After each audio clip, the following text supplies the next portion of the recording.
विद्यार्थियों, आज हम कक्षा 12 हिंदी की पाठ्यपुस्तक अंतरा भाग 2 के काव्यखंड के अध्याय 7 में वर्णित कवि तुलसीदास द्वारा रचित पद जो गीतावली से लिया गया है और इस पद की प्रारंभिक पंक्ति है जननी निरखती बान धनुहिया का अध्ययन करने जा रहे हैं।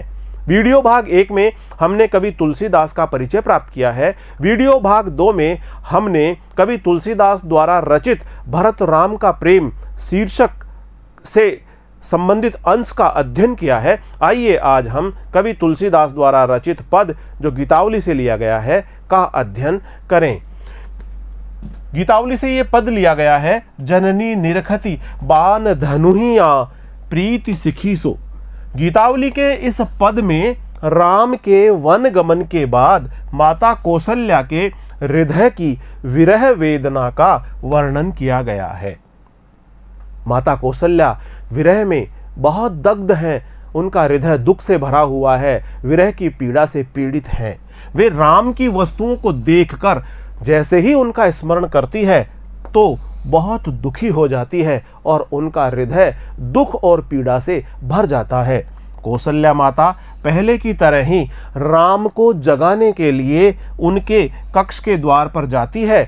बाद में वास्तविकता का जैसे ही उनको बोध होता है कि राम तो वन में चले गए हैं, वह ठगी सी यानी जड़वत होकर खड़ी हो जाती है, वह ठगी सी खड़ी हो जाती है। उनकी इसी मनः स्थिति का चित्रण तुलसीदास ने इस पद में किया है। आइए सबसे पहले इस पद का वाचन करते हैं। जननी निरखती बान धनुहिया, जननी निरखती बान धनुहिया, बार बार उर नैनन लावती प्रभुजू की ललित पनहिया। जननी निरखती बान धनुहिया, कबहु प्रथम ज्यों जाय जगावती, कहीं प्रिय वचन संवारे। उठऊं तात बलि मातु वदन पर, अनुज सखा सब द्वारे। कबहु कहती यों बड़ी बार भई, जाहु भूप पह भैया। बंधु बोली जे इं जो भावे, गई निछावरी मैया। कबहु समुझ वन गवन राम को, रही चकी चित्र लिखी सी। तुलसीदास वह समय कहें ते, लागति प्रीति सिखी सी। इन पंक्तियों का वाचन करने के पश्चात आइए इनका हम संदर्भ और प्रसंग जानें। जननी निरखती बान धनुहिया, बार बार उर नैनन लावती प्रभुजू की ललित पनहिया। ये जो पद है, इस पद का संदर्भ इस प्रकार से है। प्रस्तुत पद गोस्वामी तुलसीदास द्वारा रचित गीतावली से लिया गया है, जो हमारी पाठ्यपुस्तक अंतरा भाग 2 में पद शीर्षक से संकलित किया गया है। इस पद का प्रसंग इस प्रकार से है। श्री राम के वन गमन के उपरांत माता कौशल्या उनके द्वारा प्रयोग में लाई गई वस्तुओं को देख देख करके उनका स्मरण करती है। वे प्रभु श्री राम के द्वारा उपयोग की गई वस्तुओं को देखकर उनको याद करती है। कभी पहले की तरह उनके कक्ष में जाकर उन्हें जगाती है और प्रातःकालीन समय में सवेरे सवेरे वह श्री राम के कक्ष के द्वार पर जाती है और उन्हें जगाने का प्रयास करती है। बाद में वास्तविकता का बोध होने पर ठगी सी यानी जड़वत हो जाती है। जैसे ही उनको इस वास्तविकता का पता लगता है कि श्री राम तो वन में चले गए हैं, वे ठगी सी खड़ी रह जाती है यानी वे जड़वत हो जाती है। उनकी इसी मनः स्थिति का चित्रण तुलसीदास ने इस पद में किया है। जननी निरखती बान धनुहिया, बार बार उर नैनन लावती प्रभुजू की ललित पनहिया। इन पंक्तियों में आए हुए कठिन शब्द सबसे पहले देख लेते हैं। जननी, जननी से आशय है माता कौशल्या, श्री राम जी की माता जी कौशल्या जननी। निरखती, निरखती से आशय है, निरखती से आशय है देख रही है। धनुहिया, धनुहिया, धनुहिया से आशय है छोटा धनुष, छोटा धनुष धनुहिया। उर, उर से आशय है हृदय। नैननी, नैननी से आशय है नेत्रों से, नयनों से। लावती, लावती से आशय है लगाती है। ललित, ललित से आशय है सुंदर। पनहिया, पनहिया से आशय है पदत्राण यानी जूतियां, पांवों में पहनी जाने वाली जूतियां, पनहिया। इन पंक्तियों की व्याख्या करते हुए गोस्वामी तुलसीदास जी कहते हैं कि माता कौशल्या राम के द्वारा प्रयोग में लाए गए छोटे से धनुष बाण को देखकर अपने पुत्र का स्मरण करती है। जननी मानी माता जी, कौशल्या माता जी, निरखती मानी देखती है बाण और धनुष को। जो छोटे से धनुष और बाणों का श्री राम जी प्रयोग किया करते थे, उन धनुष बाणों को माता कौशल्या निरख रही है, उनको देख रही है। बार बार उर नैनन लावती, और बार बार अपने हृदय से लगाती है। नैनन लावती, उनको जी भर कर देखती है।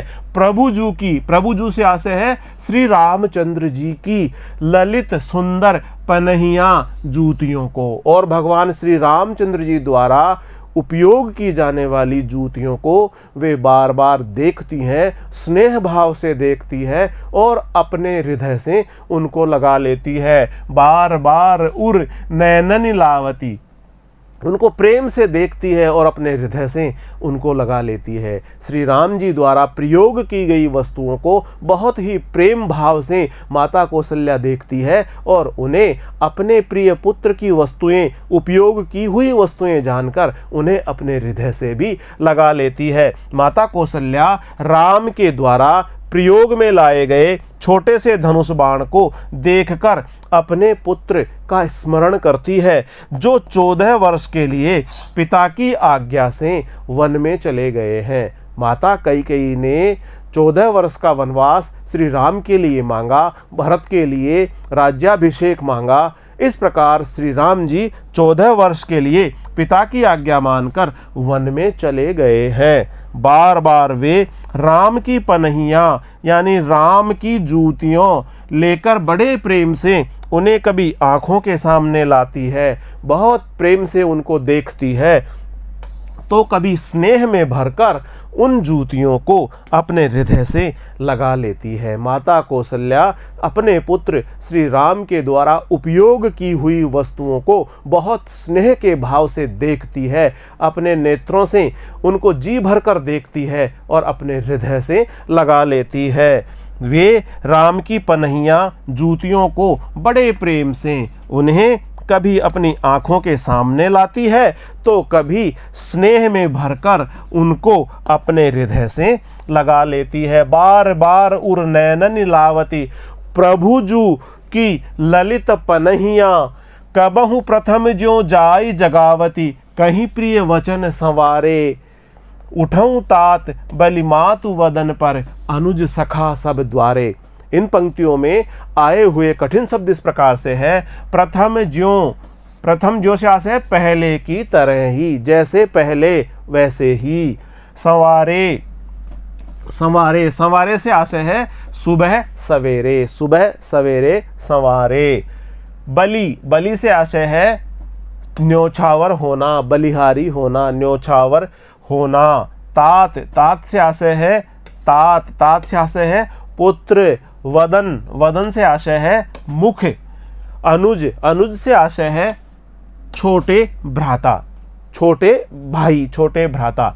इन पंक्तियों के माध्यम से तुलसीदास जी कहते हैं कि कबहु प्रथम ज्यों जाई जगावती, माता कौशल्या सबसे पहले श्री राम जी के कक्ष के बाहर पहुंच जाती है सवेरे सवेरे, और उन्हें जैसे पहले जगाया करती थी सवेरे, उसी प्रकार से जगाने के लिए वह वहां पर चली जाती है।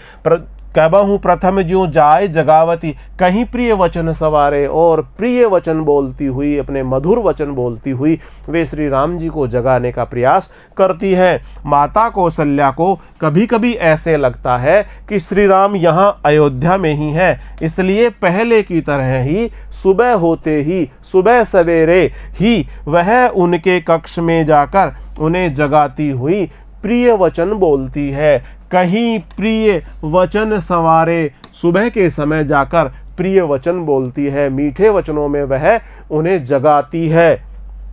वे कहती है, हे तात उठो, माता तुम्हारे सुंदर मुख पर बलिहारी जाती है। उठूं तात, हे तात उठो, हे पुत्र उठो, बलि मातु वदन पर, वदन से आशय है मुख पर, मातु मानी माता, बलिहारी जाती है। माता तुम्हारे सुंदर मुख पर बलिहारी जाती है। तुम्हारे सुंदर मुख, सुंदर शरीर पर माता कौशल्या बलिहारी जाती है। उठकर देखो, तुम्हारे भाई और सखा सब दरवाजे पर खड़े हैं। अनुज, छोटे भाई और तुम्हारे सखा सब द्वार पर खड़े हैं, तुम्हारे कक्ष के द्वार पर खड़े हैं। उठकर देखो, तुम्हारे भाई और सखा सब दरवाजे पर तुम्हारी प्रतीक्षा कर रहे हैं। इस प्रकार इन पंक्तियों के माध्यम से माता कौशल्या को कभी ऐसे लगता है कि श्री राम अयोध्या में ही है और वे पहले की तरह ही सुबह के समय श्री राम को जगाने के लिए उनके कक्ष में जाती है और मीठे वचन बोलकर उनसे कहती है कि हे तात उठो, माता तुम्हारे सुंदर मुख पर बलिहारी जाती है। उठकर देखो तो सही, तुम्हारे सभी भाई और सखा सब दरवाजे पर खड़े तुम्हारी प्रतीक्षा कर रहे हैं। उठऊं तात बलि मातु वदन पर, अनुज सखा सब द्वारे, कबहु कहतियों बड़ी बार भई, जाहु भूप पह भैया, बोल बंधु बोल जे इय जो भावे, गई निछावरी मैया। इन पंक्तियों में आए हुए कठिन शब्द इस प्रकार से हैं। बड़ी बार भई, बड़ी बार भई से आशय है बहुत देर हो गई। भूप, भूप से आशय है राजा दशरथ। जेई, जेई से आशय है भोजन करना, जीमना, भोजन करना। जो भावे, जो सुहाता हो, जो अच्छा लगता हो, जो रुचता हो, जो मन को भाता हो, जो भावे। गई निछावरी, निछावरी होने का आशय है बलिहारी होना। कबहु कहती हो बड़ी बार, बड़ी बार में बै वर्ण की आवृत्ति हुई है, बार में बै वर्ण की आवृत्ति हुई है, इसलिए इसमें अनुप्रास अलंकार का सौंदर्य है। भई जाहु भूप पह भैया, बंधु बोल, इसमें बै वर्ण की आवृत्ति हुई है, बंधु बोल में बै वर्ण की आवृत्ति हुई है, इसलिए इसमें भी अनुप्रास अलंकार का सौंदर्य निहित है। जेयई, जो, इसमें जय वर्ण की आवृत्ति हुई है, इसमें जय वर्ण की आवृत्ति हुई है, इसलिए इसमें भी अनुप्रास अलंकार का सौंदर्य है। भावे गई निछावरी मैया। इन पंक्तियों के माध्यम से तुलसीदास जी कहते हैं कि कबहु कहतियों बड़ी बार भई, जाहु भूप पह भैया। माता कौशल्या श्री राम को याद करती हुई कहती है, कभी तो कहती है कि हे पुत्र राम, बड़ी देर हो गई है। बड़ी बार भई, बड़ी बार भई से आशय है बहुत देर हो गई है। देखो, राजा दशरथ यानी तुम्हारे पिताश्री तुम्हारी प्रतीक्षा कर रहे होंगे। बहुत देर हो गई है, तुम्हारे पिता तुम्हारी प्रतीक्षा कर रहे होंगे। कबहु कहती हो, कभी तो इस प्रकार से माता कौशल्या कहती है कि बड़ी बड़ी देर हो गई है। जाहु मानी जाओ, भूप मानी राजा दशरथ जी के पास जाओ, वे तुम्हारी बहुत देर से प्रतीक्षा कर रहे हैं। बंधु बोल जेई जो भावे, और अपने सब बंधुओं के पास जाकर के बैठो, उनके साथ जाकर के जेई, वह सब कुछ प्रकार का, सब प्रकार का भोजन जो तुम्हें भावे, जो तुमको अच्छा लगे, वह सभी प्रकार का भोजन तुम अपने भाइयों के साथ, अपने सखाओं के साथ बैठकर जो तुमको अच्छा लगे वह भोजन खाओ, भोजन ग्रहण करो, भोजन करो। गई निछावरी मैया, और इस प्रकार से तुम्हारे सुंदर वदन पर और तुम भाइयों के स्नेह के साथ भोजन करते हुए तुम्हारे रूप स्वरूप को देखकर तुम्हारी मैया कौशल्या तुम पर बलिहारी जाती है। माता कौशल्या श्री राम को याद करती हुई कभी कहती है कि हे पुत्र राम, बड़ी देर हो गई।